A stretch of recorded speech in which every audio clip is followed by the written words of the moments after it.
cuidado com a cuca, que a cuca te pega e pega daqui e pega de lá. Boa noite. Começando a nossa live de hoje, que tem como título, né, a obra de Lobato. Na verdade será um júri simulado, que vai ter como título Tendências Eugenistas na obra de Monteiro Lobato, excluí-lo ou não da rotina escolar. Então hoje nós iremos fazer uma atividadezinha meio diferente, porque nós teremos alguns convidados especiais na nossa live de hoje. A gente vai ter a promotoria, a gente vai ter a advogada de defesa. Por trás da promotoria e da advogada de defesa, a gente vai ter um júri analisando a colocação dos meninos, que vai dar um veredito final. E aí nosso intuito mesmo é que a gente tenha uma live bem dinâmica mesmo, uma live bem atrativa, que a gente possa conversar sobre esse Monteiro Lobato tão polêmico, né, tão estudado. A bem da verdade é que Lobato ele vai trazer várias visões, inclusive ele é muito estudado pelos professores de literatura, pelos especialistas. Então assim, é um desafio, inclusive, nós conversarmos sobre o Lobato, porque, inclusive, os especialistas da língua portuguesa, da nossa literatura, eles vão fazer esse estudo mais minucioso de Lobato, porque ele vai trazer uma riqueza na sua linguagem, nas suas obras, né? Essa grandiosidade que foi Lobato, mas por trás de tudo isso vai ter uma questão social bem presente em Lobato, que é o que a gente vai trazer hoje na nossa aula. E aí, a proposta a dinâmica hoje vai ser justamente o convite que eu fiz a alguns ex-alunos e uma aluna concluinte do terceiro ano, e eu vou falar um pouquinho brevemente sobre cada um deles, para que a gente comece nosso júri simulado de hoje, certo?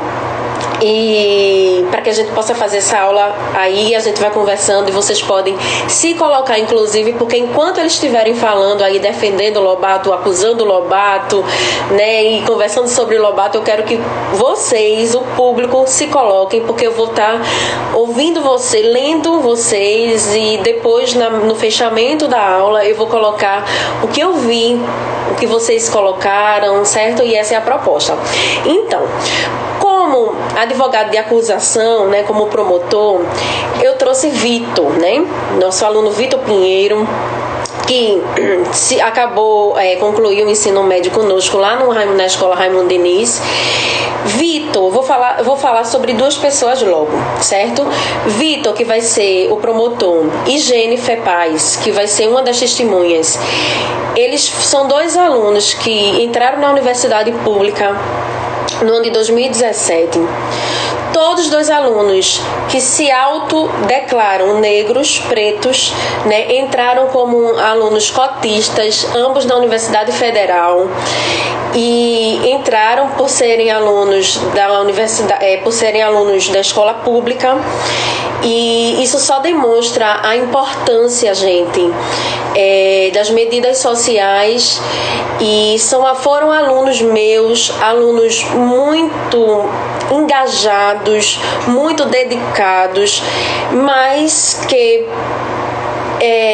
precisavam estar dentro dessas medidas sociais, porque eu vou ler o que Jennifer colocou para mim hoje à tarde, para que vocês entendam qual é a diferença que existe dentro desse nosso país, a diferença social, a diferença de raça, a diferença de cor, essa diferença que tanta gente fala. Veja o que Jennifer colocou hoje para mim. Para Jennifer, tal oportunidade ajudou muito, possibilitando que, mesmo vindo de uma realidade onde o ensino público muitas vezes defasado, os colocando distante de uma graduação gratuita e que dê acesso ao campo científico, ela pôde concorrer de forma igual com pessoas que vivenciaram a mesma realidade, sendo algo justo. Jennifer hoje cursa Serviço Social, né, na Universidade Federal de Pernambuco. Vitor cursa Engenharia Mecânica na Universidade Federal. Eu tenho a aluna Júlia Carneiro, que vai ser advogada de defesa, que cursa enfermagem. Eu tenho uma aluna Camila Vitória, que cursa pedagogia, também numa universidade privada. Júlia conseguiu uma bolsa de 50% pelo Enem, fazendo a prova do Enem. A gente sabe quanto é importante também essas medidas para que os alunos também consigam bolsas de estudo que os ajudem a pagar. Todos esses meus alunos, eu conheço a realidade, um pouco da história de cada um. E eu sei, eu fui parte do esforço deles e entendi o processo de luta, de engajamento social de cada um. Então, assim, primeiramente eu gostaria de dizer que é motivo de muito orgulho para mim estar dividindo essa live com eles, né? Camila tá fazendo pedagogia aí, nossa futura professora, amiga, colega de trabalho. E a aluna Daiane Vitória, que é uma aluna concluinte do 3º ano da Escola Raimundo Diniz, e nesse tempo de pandemia tem se destacado muito. Tem se destacado por seu comprometimento mesmo no ensino à distância, observar a importância da leitura, do estudo, da pesquisa, de fazer perguntas mesmo quando não é sobre o assunto, de observar as aulas com tons criteriosos, com um olhar mais apurado. Então, a escolha de Dayana para fazer parte hoje do júri desse corpo de jurados não foi em vão. Foi justamente para que ela observe a importância que o estudo ele tem na vida de cada um de nós. Então, além de tudo isso, ela é uma menina que escreve muito bem e que tem um olhar para o texto e para a leitura de forma diferenciada. Então, por isso que Dayana foi escolhida para olhar para Lobato, né, com esse olhar mais apurado, mais sensível, e que ela possa ver e enxergar também no exemplo dos colegas que já estão na universidade, que é possível sim, mesmo diante de tanta luta, diante de um momento como esse, como a pandemia, ultrapassar os seus limites. Não é? E aí a gente vai dar início a esse debate, eu vou dividir com eles, meus ex-alunos, esse debate literário, debate social e debate humanitário, que é o que eu queria trazer para vocês.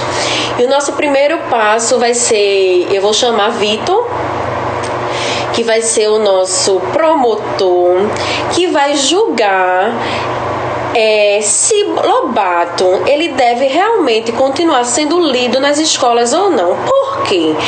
Porque dentro das obras de Lobato, quem acompanhou a minha aula número 8, ele vai trazer cargas eugenistas, racistas dentro de sua obra.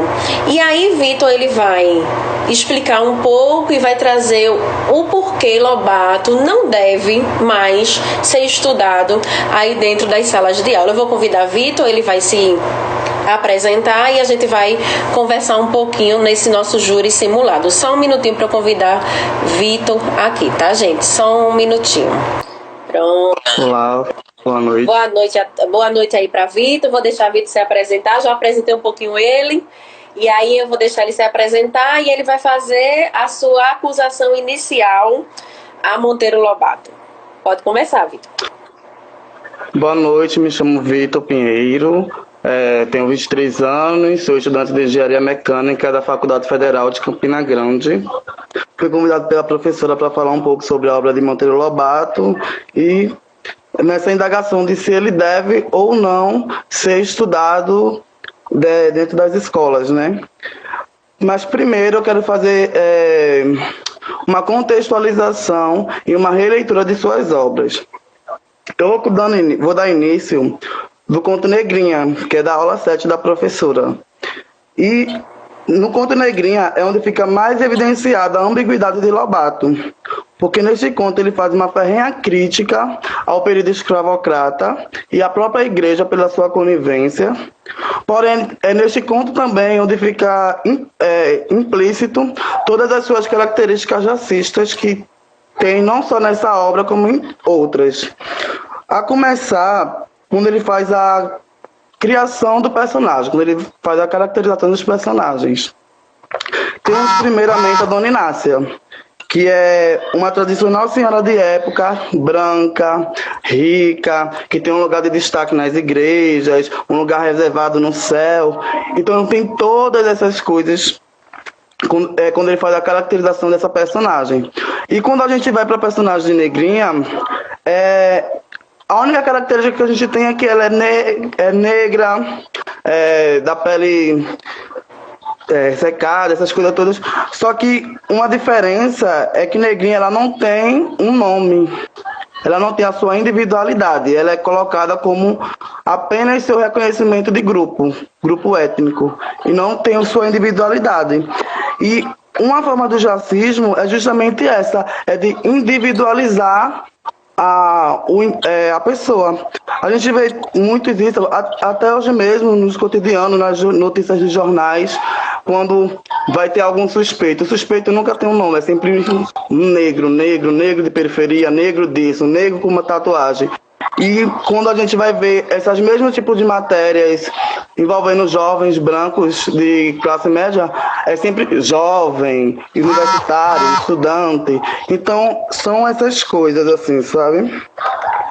E a gente percebe que essa falta de individualidade do sujeito, ele não só carrega nesse conto de Negrinha, se vai também para uma de seus maiores clássicos, né, infantil, que é O Sítio do Capão Amarelo, pela personagem, verbalizado pela personagem de Emília, que sempre que ela vai se referir à tia Anastácia, ela sempre se refere a ela como preta, negra, negrona, pretona. Ela nunca se refere como tia Anastácia. Ela não individualiza e não respeita a identidade da pessoa. E essa é uma das mais variadas formas de racismo. Deixa eu ver aqui. E Reinações de Narizinhos também, é um outro conto, um outro clássico dele. Quando a Narizinho ela vai apresentar a Dona Benta e a tia Anastácia, ela apresenta a Dona Benta com todas as suas características, que é vó, não sei o que, a tia. E quando ela vai se falar sobre a tia Anastácia, ela faz essa citação. Também apresento a princesa Anastácia. Não reparem ser preta. É preta só por fora e não de nascença. Foi uma fada que um dia a pretejou condenando-a. Ou seja, até nas suas obras ele remete ao ser preto como algo negativo. Entendeu? O branco é sempre aquilo que tem que ser almejado, é o bondoso, e o preto é o negativo, é o que a gente tem que se afastar. Ele também faz isso no próprio conto Negrinha, quando a Negrinha está lá vai morrer, né? E ela começa a ver os anjos. Quem são esses anjos? São bebês, loiros, de olhos azuis, cabelo loiro. E ela sempre, e Negrinha, durante sua curta passagem de vida, sempre foi remetida a algo negativo, como o nome de pragas, de pandemia, de diabo. Então, ele implicitamente ele leva você a ter esse tipo de pensamento. E eu acho muito perigoso na nossa sociedade atual a gente ter esse tipo de conteúdo para as crianças, porque como Angela Davis fala, numa sociedade racista não basta a gente não ser racista, a gente tem que ser antirracista. E como que a gente vai projetar uma sociedade antirracista por tantos uns que estão com uma carga tão racista e eugenista em suas obras? Uma outra obra dele que é muito polêmica, não teve tanto sucesso, é O Presidente Negro. E no Presidente Negro, ele faz essa citação aqui. Ponham-me a imaginar como seriam as coisas cá na Terra se um sábio eugenista desse combate à desonestidade por meio da completa eliminação dos desonestos. Que paraíso seria? E nesse livro, o enredo se dá em volta de que, nos anos futuros, talvez no nosso tempo atual, a população negra dos Estados Unidos seria equivalente à população branca. Eles teriam seu primeiro presidente negro, porém, um sábio professor branco iria desenvolver uma técnica, uma ciência tão poderosa que iria exterminar toda a população negra dos Estados Unidos, fazendo com que todas as pessoas da Terra fossem brancas. Iria eliminar a população negra. Então, é muito problemático ter esse tipo de literatura didática dentro das escolas. Até porque a PNLD, que é o Programa Nacional de Livros Didáticos, ela fala que não poderá ser autorizado o uso de livro didático que incite o ódio contra as raças. Então, se a gente tem uma própria legislação que diz que esse tipo de conteúdo não deve ser autorizado para o meio didático, por que a gente tem esse tipo de conteúdo sendo dado nas escolas hoje em dia, entendeu? É para ficar e depois eu volto a falar mais. Obrigado, professora. Okay. Muito obrigada, eu que agradeço. Não vou me colocar agora, porque é só ouvir a fala de Vitor, e agora vai ser a fala da defesa inicial. Vou tirar Vitor agora e vou convidar a Júlia, que vai ser a fala inicial da defesa, e a gente vai caminhar com o nosso júri simulado. Para quem entrou agora recentemente, a proposta é o júri simulado, que propõe justamente ler Monteiro Lobato nas escolas, com marcas eugenistas, marcas racistas, deve continuar ou não? Vitor fez a sua fala inicial defendendo que a gente deve tirar a leitura de Monteiro Lobato, acusando Monteiro Lobato, e agora a gente vai ouvir a defesa de que as obras de Monteiro Lobato devem continuar sendo lidas, e eu vou convidar a ex-aluna Júlia para fazer essa defesa, tá? Só um minutinho, gente, que eu vou convidar a Júlia, tá ok? E eu peço que vocês fiquem atentos, porque eu preciso da ajuda também de quem está assistindo. Eu tenho aí os jurados, mas quem está assistindo pode comentar também, que eu estou analisando os comentários. E aí agora, Júlia entrou, pronto. Oi. Pode se apresentar e fazer a sua fala inicial de defesa às obras de Monteiro Lobato. Certo. Deixa eu só desaproximar a câmera aqui para ficar melhor.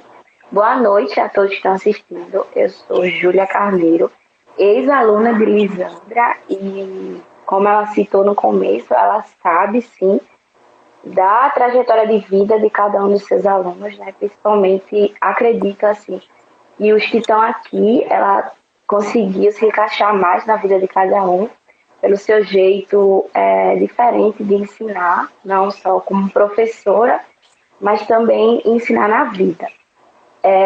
Eu primeiro me sinto honrada de estar sendo convidada para fazer essa live aqui, a participar desse júri simulado. Confesso que no começo senti muita insegurança, porque eu me coloquei no lugar de que no momento atual da gente existe um movimento que é uma hashtag em inglês, não sei falar, mas são Vidas Negras Importam. E eu me senti mal porque eu iria defender uma pessoa que, sim, ela foi racista, ela foi eugenista, as obras dessa pessoa, ela remete muito isso, só que a gente vai entrar no tema, a gente vai entrar se essas obras podem sim ou não serem apresentadas na escola, se elas devem ser apresentadas na escola. Então, eu vou jogar para lá o meu lado de que eu tenho que defender Lobato, eu tenho que defender as obras dele e o que é que essas obras dele vão remeter agora na atualidade. Primeiro eu quero começar falando sobre a vida de Lobato, né? Monteiro Lobato é um famoso escritor, mas além de escritor brasileiro, ele foi fazendeiro, jornalista, editor, ele foi advogado, ele também lutou contra a causa do petróleo e acredito que ele é mais conhecido por suas grandes obras na área infantil, que ele utilizava uma linguagem muito, como eu posso falar, muito lúdica, que as crianças poderiam brincar com a imaginação. Eu peguei aqui um trechinho do jornal que eu acabei lendo, o Jornal Estado Minas, e a autora, Luciana Sandrone, ela fala que Monteiro Lobato não faz o leitor racista. Nessa matéria, ela traz algo muito importante. Ela faz essa pergunta: como ler Lobato diante do politicamente correto? A melhor forma de falar com crianças sobre a época de Monteiro Lobato, que ele nasceu em 1922. Deixa eu só dar uma confirmada aqui, que eu separei por pauta. Isso mesmo, ele nasceu em 1882. E para quem não sabe, a Lei Áurea, ela foi assinada pela Princesa Isabel em 1888, em 13 de julho. Então, o Monteiro Lobato, ele conviveu com escravos. A gente entende pela trajetória dele que ele foi uma pessoa rica, ele era branco, então provavelmente existiam escravos na casa dele, ele cresceu em uma fazenda, ele conviveu com esse meio e era impossível que ele não remetisse nas obras dele esse convívio dele diário, que ele possuía com os escravos, que ele possuía com o momento que ele estava vivendo. A melhor forma de falar com as crianças sobre a época de Lobato começando a partir do momento que ele nasceu. Ele é filho de fazendeiro, viu esse processo lento da abolição, conviveu com escravos e acabou refletindo isso na obra dele. Eu quero começar falando de uma das obras dele que eu acredito que seja a obra mais conhecida, que é o Sítio do Pica-Pau Amarelo. Eu não vou entrar muito em outras obras dele, porque eu quero deixar essa ideia bem fechadinha. No Sítio Pica-Pau Amarelo, em 1920, ela foi publicada de 1920 a 1947. E para as pessoas que são da minha época, que têm a minha idade, eu acredito que cresceram assistindo o Sítio do Pica-Pau Amarelo, transmitido por uma grande emissora de TV de 2001 até 2007. Então a gente assistiu muito o Sítio do Pica-Pau Amarelo. E lá, como o Vitor trouxe, existe a personagem Dona Benta, que é a avó, que é branca. Existe a personagem da tia Anastácia, que é preta e que na dramaturgia publicada pela TV, a gente entende que tia Anastácia ela era empregada da casa, mas a gente voltando para a literatura, a gente consegue observar que a tia Anastácia ela era a escrava da casa. Primeiro por ser preta e segundo porque ela convivia com outros brancos, então tinha essa diferença. Não era empregado e empregadora, era patroa e escravos. E lá no Sítio do Pica-Pau Amarelo, a gente se depara com Emília, que é uma boneca de pano, que ela, por muitas vezes, se trata a tia Anastácia com palavras racistas, com grosseria. Ela chama a tia Anastácia de nega beiçuda, ela chama a tia Anastácia de macaca de carvão, e sempre usando essas palavras. Aí eu vou ler agora um pedacinho do que eu separei para falar aqui para vocês, porque senão eu me perco muito nas ideias. É muito importante que as obras de Monteiro Lobato sejam discutidas na sala de aula, porque apagar esses rastros de racismo e preconceito na cultura brasileira é desqualificar toda a luta dos negros no passado até o século atual. O movimento negro discutindo Monteiro Lobato cumpre a função de que possa ser discutido todo o preconceito e discriminação que eles sofreram. E sem as obras de Monteiro Lobato, não seria possível ter essa discussão. No Sítio do Pica-Pau Amarelo, quando eu estava falando, uma das obras mais conhecidas, a gente se depara com falas de Emília, destratando a tia Anastácia, que, voltando a lembrar, é uma personagem negra, e por muitas vezes Emília xingava Anastácia. E a pergunta que eu faço para Vitor e para quem está assistindo também, hoje em dia, essa fala que a Emília tinha, que tratava com a tia Anastácia, chamando ela de tia de negra beiçuda, não existe mais hoje em dia. Se por acaso eu chamar uma negra de beiçuda, será que ela vai entender isso como um elogio? E eu mesmo respondo, é claro que ela não vai entender isso como um elogio, porque essa fala racista já está atrelada a uma pessoa negra há muitos séculos passados. E Lobato traz isso nas obras dele.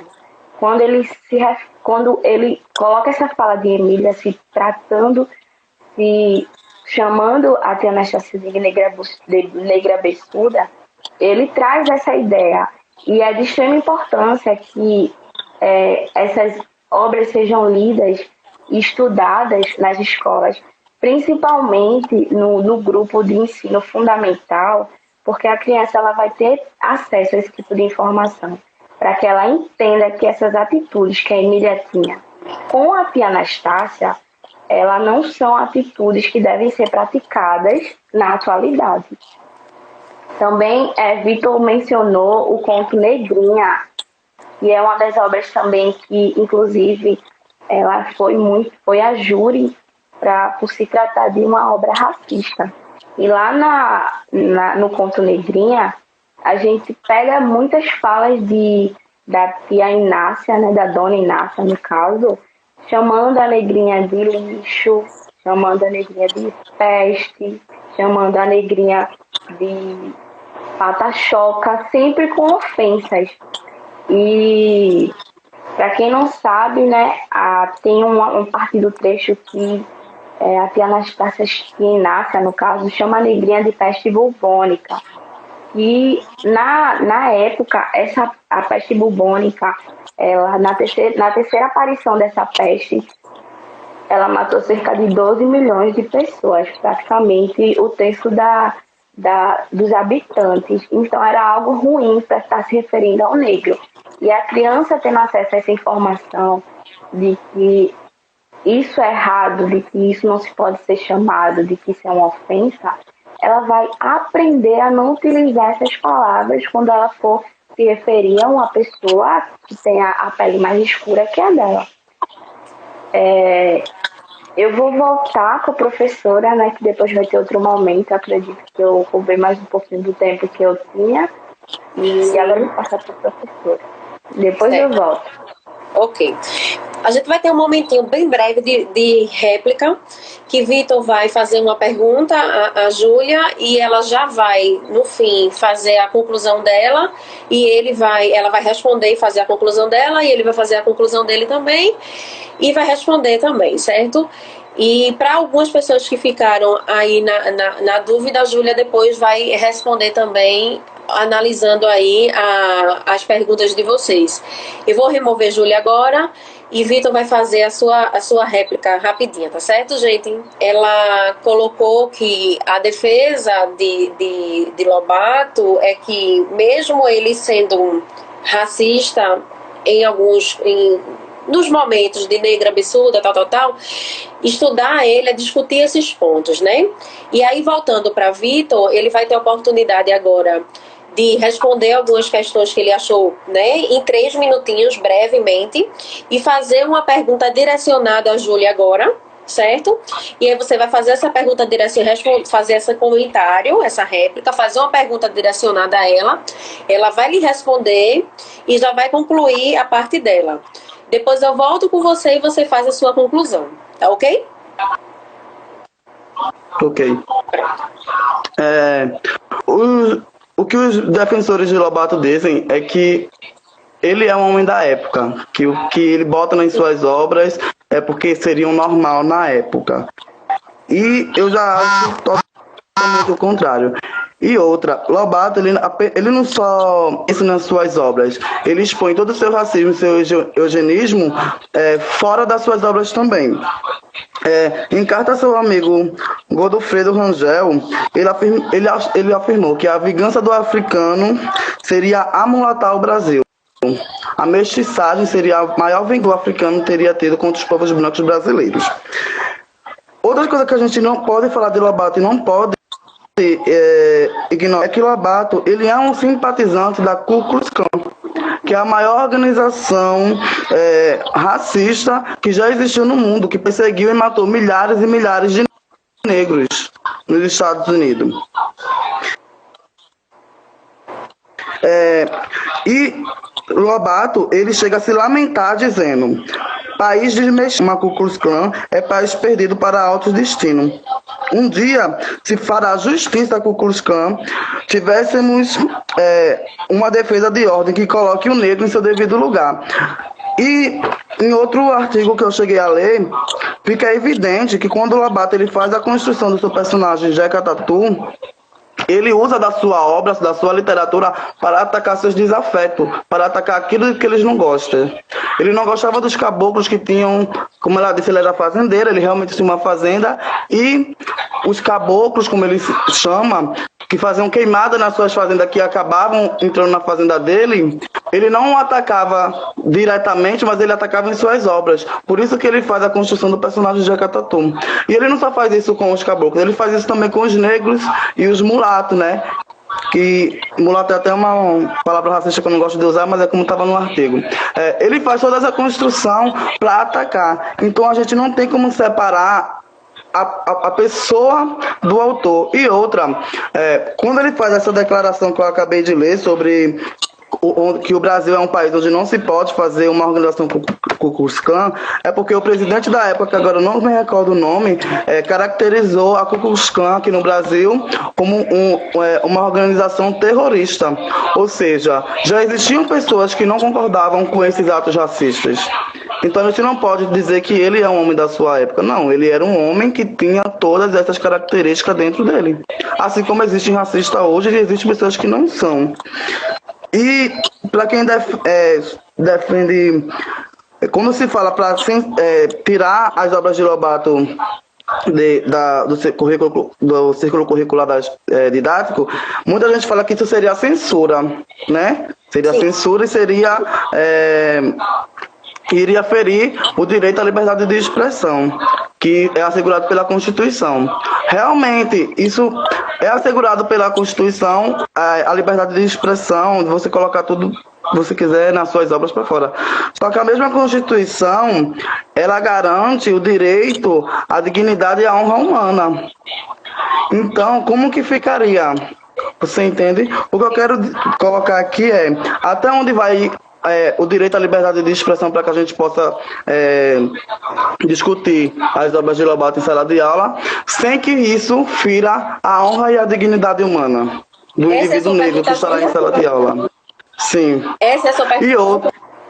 E outra. E como que faria essa discussão das obras dele sem contextualizar para as crianças e sem qualificar os professores para que eles sejam aptos a fazer toda essa contextualização e explicação das obras de Monteiro Lobato. Certo. É isso. Vou voltar para a Júlia e você conclui sua fala final, tá certo? Ele perguntou assim, como que você... Deixa eu ver se eu consigo me lembrar. Vitor, se você tiver aí, puder mandar aí por escrito... Eu mando novamente pra gente, já ajuda, tá? Aí nos comentários aí pra gente ajuda. Mas eu vou colocar o que eu me lembro mais ou menos que ele coloca como você vai fazer o estudo de Lobato hoje com as crianças, certo? Esse estudo de Lobato com essas marcas racistas para as crianças, sem ferir, certo? A questão da dignidade humana, foi a pergunta dele, certo? E eu me lembro que teve uma outra questãozinha que aí eu vou esperar ele colocar nos comentários e você vai respondendo a essa questãozinha, ok? Sobre essa questão, eu acredito... Eu queria primeiro trazer a fala de que, novamente, não estou defendendo o autor, e sim a trazer as obras dele para as salas de aula para serem discutidas. Sobre essa pergunta que ele falou, a minha resposta é que é necessário levar essas questões e não irá ferir se o professor ou o educador, no caso, ele for uma pessoa que seja estudada sobre o assunto. Aí, quando ele trouxer essas questões, ele vai dar abertura para conseguir conciliar o passado com o presente, o que está acontecendo no presente, e que os seus alunos eles consigam, de uma forma que os alunos consigam compreender. Eu acho que a única forma de ser estudado em escolas é que os professores sejam capacitados para isso. Eu lembro que na sala de aula com a senhora mesmo, a senhora trouxe muitos contos de Lobato e trouxe o conto Negrinha também, e a gente conseguiu entrar em uma ideia, a gente conseguiu entender. E eu, naquele momento, como estudante, eu consegui compreender que estudar Monteiro Lobato é importante para a atualidade, para que eu possa ter uma carga de posicionamento, para que eu possa me posicionar bem, para que eu saiba como falar, como me retratar quando eu for me referir a esse assunto. Um ponto aqui que eu escrevi também, que tem a ver com o que o Vitor perguntou, e tem assim, voltando a falar do Sítio do Pica-Pau Amarelo. Os personagens que existem lá refletem diversas opiniões. Enquanto a Emília é egoísta, autoritária e se porta de maneira agressiva com a personagem que é Anastácia, Narizinho e Pedrinho já são completamente o oposto disso. E é importante também que traga essa parte, que tragam partes de que Narizinho e Pedrinho estão defendendo a tia Anastácia, que eles brigam com a Emília quando a Emília se porta desse jeito. Não só apenas falar das atitudes ruins que a Emília tinha com a professora, que a Emília tinha com a tia Anastácia. Além disso, o Sítio do Pica-Pau Amarelo traz riquezas de tema que enriquecem culturalmente a criança. A criança precisa saber o que aconteceu na época em que essas obras foram escritas, que época foi essa, por que houve escravidão no Brasil, como os escravos eram tratados e por quanto tempo houve essa luta. Só assim a criança vai ter a possibilidade de refletir sobre o passado. Essa é a minha fala. E a outra pergunta eu não...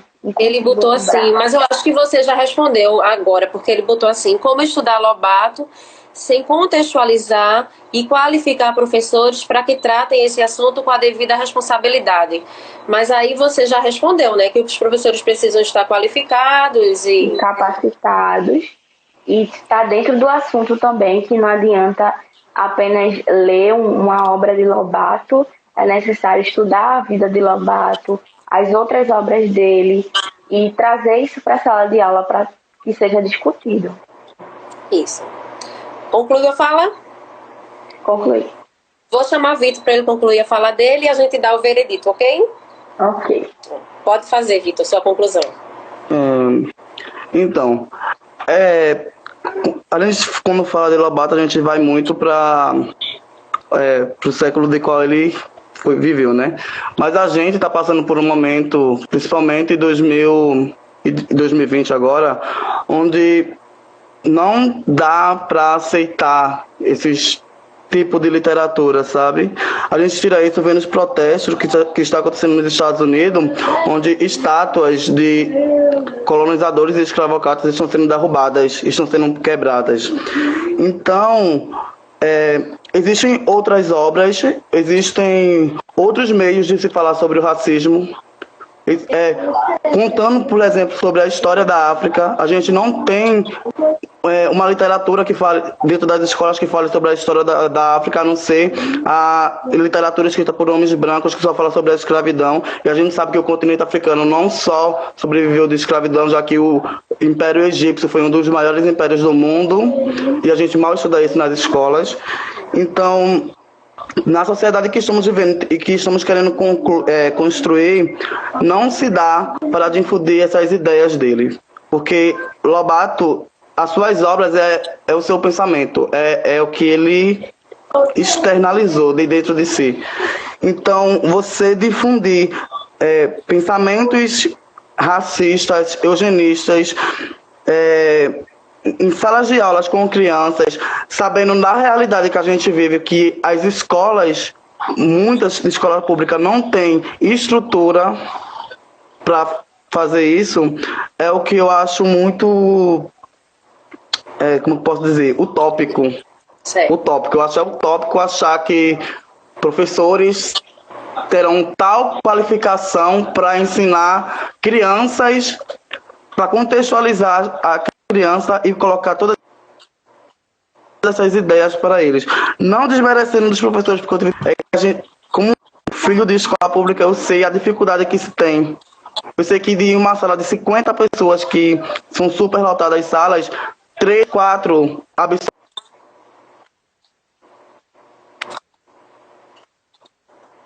da maneira que o professor quer dizer. Então, eu acredito que no momento que estamos vendo outros autores, temos outras formas de estudar racismo, de estudar eugenia. Ninguém, por exemplo, vai pegar para falar sobre o nazismo. A gente não precisa pegar a biografia de Hitler para estudar, para falar sobre o nazismo e pensar saber o que ele pensava quando ele estava fazendo, entendeu? Então eu acredito que no meu não deveria estar nas escolas, na grade curricular, até porque, é como dizem, né? A gente tem diretrizes que dizem que não se pode vincular nas escolas conteúdos que façam discurso de ódio. E o conteúdo de Lobato, ele é racista, eugenista e cheio de conteúdo de discurso de ódio contra a população negra. Então, é isso, não tem muito o que falar. Quem quiser, certo. pode ir. Eu tive vários comentários aí, perguntas de Rafaela, eu tive perguntas de outras pessoas e eu tô deixa eu ver aqui quantos minutos da minha live, 15 minutos, e eu ainda tenho o veredito que as meninas vão ler. Aí eu vou propor o seguinte, pra gente ter pelo menos mais 20 minutinhos aí da fala das meninas e da minha e da conclusão. Eu vou encerrar essa live, esse vídeo agora, e vou voltar novamente com vocês, se todos vocês concordarem, porque aí o que é que eu faço no próximo vídeo? Eu comento algumas perguntas que foram feitas nesses, eu espero que eu me lembre, mas eu acredito que eu vou me lembrar de algumas, para que eu possa fazer esses comentários, porque, por exemplo, a Rafaela fez uma pergunta para Vitor agora, muito interessante, que eu gostaria de colocar, não é? E eu gostaria que as meninas do veredito prestassem atenção nessa pergunta também. Eu gostaria de dar mais uma fala no final também a Júlia, e aí eu gostaria de montar o veredito, porque senão eu não vou conseguir gravar essa live. E aí eu gravo essa aula talvez em 2 partes, eu vou ver como é que eu faço. Tá bom? E aí eu vou encerrar essa live agora e volto novamente. Eu espero que todos vocês voltem para que a gente possa continuar. Combinado? Viu, Vitor? Júlia, todo mundo, eu vou encerrar e a gente volta novamente. Eu já vou ver se eu consigo gravar essa no IGTV para que a gente volte, ok? Ok? Tô indo lá, tá bom, gente? Até daqui a pouquinho. Tô encerrando e já volto ao vivo novamente. Eu gostaria de fazer a pergunta que eu vi de Rafaela, que ela fez para Vitor, que foi a pergunta: que outros autores vocês gostariam? Deixa a Vitor entrar para eu fazer essa pergunta. Júlia já entrou. Deixa as pessoas irem entrando novamente para que eu possa fazer a pergunta, porque eu acho interessante. Eu ia concluir rapidinho, mas eu acho que vai ficar faltando, e o interessante é que a gente tenha esse feedback mesmo, né, da aula. E um júri simulado não pode ser feito assim tão rapidamente mesmo. Então, deixa só o Vitor entrar. Eu tô vendo que Júlia entrou, né, Eduarda entrou novamente, né, deixa eu ver, Cláudia entrou, Isaac entrou, para que a gente possa fechar bem direitinho essa visão aí, as meninas do júri possam, ao invés de fechar nas pressas que eu tô vendo as conversas delas aí, elas possam fechar isso bem direitinho. E aí, Rafaela, eu gostaria que você refizesse aquela pergunta para mim, que eu acho que que outros autores, então, você sugeria, né, que Vitor, né, sugeria que ficassem no lugar de Monteiro Lobato, talvez, nas escolas, né? E aí eu peço que Júlia também faça uma fala final agora bem breve, é um minutinho de fala final, para que as meninas do veredito, do júri, elas montem o veredito delas, porque eu acho que é Jennifer que eu vou chamar para que ela dê o veredito, e aí eu vou fazer a minha fala final também como juíza, né, professora juíza nessa nossa brincadeira de hoje, que a gente possa entender, né, que nessa nossa brincadeira de hoje o estudo da literatura, né, ele está em questão. Vou chamar a Júlia e Vitor vai pensando no que ele vai responder a Rafaela, que é justamente isso. Que autores, então, Vitor sugeria para ficar no lugar de Monteiro Lobato? Visto que Monteiro Lobato, para Rafaela, que é professora, igual a mim, né, de língua portuguesa, Lobato, ele é considerado o pai da literatura infantil. E eu tô me colocando porque eu li a pergunta dela. E como professora, ela sabe a importância de Lobato. E aí ela pergunta, na live anterior, ela fez a pergunta: então, Vitor, que outro autor você sugere que fique no lugar de Lobato? E aí Vitor vai pensando, eu vou chamar a Júlia para que ela faça essa fala final dela, breve, de 1 minutinho e meio. Eu vou ser pontual. E Vitor vai ter também 1 minuto e meio para fazer essa resposta dele. E eu vou chamar a Jennifer para que ela faça a leitura do veredito dela. E a gente, se vocês tiverem mais alguma colocação, eu acredito que teve pessoas que fizeram colocações na live anterior, e eu vou colocar algumas que eu me lembro aqui na minha fala final e fechar a nossa live de hoje. Eu gostaria de agradecer muito, mas eu vou deixar para fazer esse agradecimento no final. Vou estar chamando a Júlia para ela fazer essa falinha dela. É justamente agora a sua defesa final. Por que é que Lobato precisa continuar sendo lido nas salas de aula, Júlia? No meu ponto de vista, Lobato ele precisa ser continuado lendo e sendo estudado, porque ele traz uma carga uma carga racista da época dele, e que é preciso ser refletido agora, nesse momento, para que tenha as crianças e quem for ter acesso a esse tipo de ensino, eles possam ter prioridade no assunto quando eles forem se tratar por isso, e que eles consigam compreender e entender toda a luta, toda a trajetória dos negros, dos escravos, o que eles sofreram, o que foi isso o que foi o tempo da abolição, o que foi a escravatura. Então, Lobato, como o rei, né, eu posso dizer assim, das obras literárias infantis, ele traz isso, não deixando de lado o que Vitor falou, que ele era assim, racista, eugenista, que a gente não pode só falar da época em que ele viveu, porque tudo que ele refletiu nas obras dele eram os pensamentos dele, sim, só que isso precisa ser estudado e precisa ser não modificado, mas os professores que vão passar isso para os alunos, eles tragam a fala de uma maneira diferente para esses alunos conseguirem entender e compreender o que foi isso, o que aconteceu. E tem que ser sim lido, porque as crianças que vão hoje em dia estudar Lobato serão os adultos de amanhã, né? Então, a gente cuidando aqui e de agora, que futuramente, eu acredito a gente possa acabar com essa cultura racista no nosso país. Não vou dizer no mundo, porque é muito arriscado falar mundo, né? Mas do nosso país. E outra coisa que eu queria falar é que as obras de Monteiro Lobato não fazem o leitor uma pessoa racista, mas eu acredito que faz uma pessoa que pensa e que reflete antes de tomar alguma atitude. Essa seria a minha fala final, não defendendo o Lobato, mas defendendo as obras dele. Muito obrigada, Júlia. Obrigada pela participação. Agradeço muito você ter topado esse desafio. E estamos juntos. Realmente um desafio muito grande. Eu espero que tenha outras oportunidades, não comigo, né, mas com outras pessoas, para que possa expandir mais esse pensamento. Porque isso é uma propriedade, um assunto com uma propriedade muito grande que ainda precisa ser muito discutido. Muito obrigada, viu? Pronto, Vitor. Entendeu a pergunta de Rafaela direitinho? Eu entendi sim.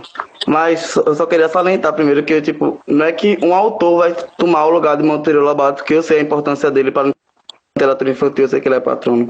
Mas como o Júlia estava falando que as obras dele eram importantes para discutir do racismo, eu falei que daria para discutir racismo com outros autores. Tem Solano Trindade, que ele é racial.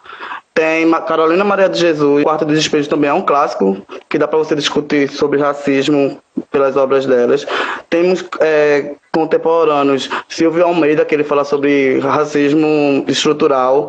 Temos Ademilson, esqueci o sobrenome, eu acho que é o Ademilson Santos, que é criativo. Temos a própria Angela Davis, que fala sobre racismo, classe e feminismo. E, tipo, estão todos os livros de Angela Davis, é até importante porque ela não só fala sobre racismo, ela fala sobre racismo, feminismo e classe. E a gente sabe que o racismo e o preconceito, eles andam atrelados, né? Porque quem mais sofre pelos problemas de classe são a população negra, que está à margem da sociedade, né? Então, Sônia Ribeiro, que fala sobre feminismo negro. Então, eu conheço vários autores negros que falam com racismo e têm propriedade para falar sobre racismo. Era sobre isso que eu estava querendo dizer. Vitor, também gostaria de te agradecer demais assim, a participação, ter topado o desafio. Vitor foi assim, eu chamei Vitor, ele disse topo na hora, sem pestanejar. Vitor participou de um júri simulado comigo no ano que estudei. Eu que agradeço, comigo, professora. em sala de aula. E assim, eu me lembrei dele na hora, quando eu disse assim, eu vou fazer um júri simulado, eu me lembrei de Vitor na hora, assim, foi o aluno que eu me lembrei.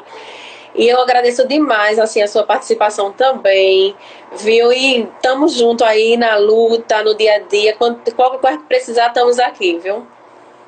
Quero te agradecer bastante. Vou chamar as meninas agora do veredito e a gente se fala no final. Obrigado. Ok? Rafaela está agradecendo sua resposta também. Eu que agradeço. Boa noite. Deixa eu agora tirar a Vitor e chamar a Jennifer. Olá, boa noite. Boa noite. Ela está aí nessa missão. Eu vi aí só nos zaps aí a dificuldade que estavam aí de entrar no consenso, né? De entrar no consenso aí para esse veredito. Antes dela dar o veredito, eu gostaria de dizer que não é fácil, não é? Porque, inclusive para os estudiosos, gente, é guerra. É guerra. Se você ver, tem aqueles que defendem Lobato, né? Tem aqueles que vão acusá-los, tem aqueles que ficam no meio. E aqui hoje é uma discussão, como é que eu posso dizer? Uma discussão saudável, mas para que vocês entendam um pouquinho o que foi esse debate de Lobato, para que vocês entendam um pouquinho o que foi Lobato. E o veredito nada mais vai ser também que uma discussão para que a gente entenda qual foi a visão dessa live de hoje. E depois que a gente falar, eu vou ter a minha palavra final. Pode falar, gente, o que é que vocês conversaram lá. Então, meu nome é Jennifer, eu sou ex-aluna de Lisandra e gostaria de agradecer o convite primeiramente. E eu vou ler aqui a nossa sentença que nós montamos, ok? Em virtude do que foi exposto, o júri decidiu excluir Monteiro Lobato devido às suas inúmeras obras racistas. O júri acredita que, sendo a infância a fase onde se molda e constrói o senso crítico, a personalidade e suas relações sociais, a presença e o conhecimento de um autor que defende, incentiva e naturaliza a discriminação racial se choca ao direito humano universal que garante a todos a igualdade e a plena dignidade social. Entendemos que sua obra se configurou como um marco na literatura infanto-juvenil, mas o júri propõe aqui leituras tão ricas e efetivas quanto, como Ana Maria Machado e Valéria Belém, havendo as possibilidades visíveis de utilização de obras menos ofensivamente críticas e trazendo elas para o ambiente escolar, que é um local pequeno, mas plural, a riqueza e a beleza e o valor do negro. Muito bem. Gente, eu gostaria de trazer para vocês assim, uma contextualização. Eu não sabia de nada do que elas escreveram, não sabia de nada do que mas não me foi surpreendente. Eu tenho uma visão totalmente diferente dessa da Jennifer, porque eu sou professora de Jennifer, de Camila e de Daiane, porque eu sou professora de língua portuguesa e vejo o Lobato de uma forma diferente, mas eu entendo perfeitamente. Por quê? Porque a gente tem vivido um momento em que não se dá mais para admitir qualquer forma de dor. Então, assim, a dor tá muito grande, né? Então, as pessoas estão muito sofridas, tudo tá muito intenso.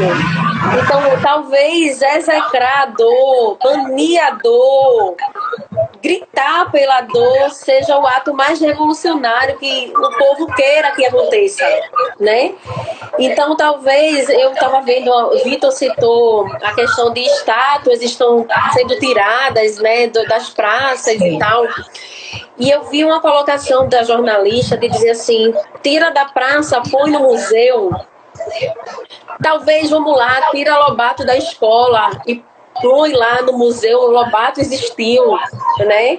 Lobato, mas vamos deixar Lobato para ser discutido por quem tem capacidade de discutir Lobato, talvez, né? Não sei. Será que a nossa criança hoje tem realmente essa identificação para ter a maturidade de conversar Lobato? Não sei. Será que os professores realmente estão capacitados para apresentar Lobato? Não sei. São muitas questões. Eu, como defensora da literatura, olho para Lobato com outros queis, né? Com outras aspas, com outros, mas eu entendo perfeitamente a intenção de cada um de vocês. E eu, assim, tenho orgulho de ter participado dessa live, de ter visto o texto que vocês escreveram, de ter visto a defesa de cada um de vocês, de ter visto o engajamento de cada um. E digo mais, a luta é essa. A luta é pelo humano.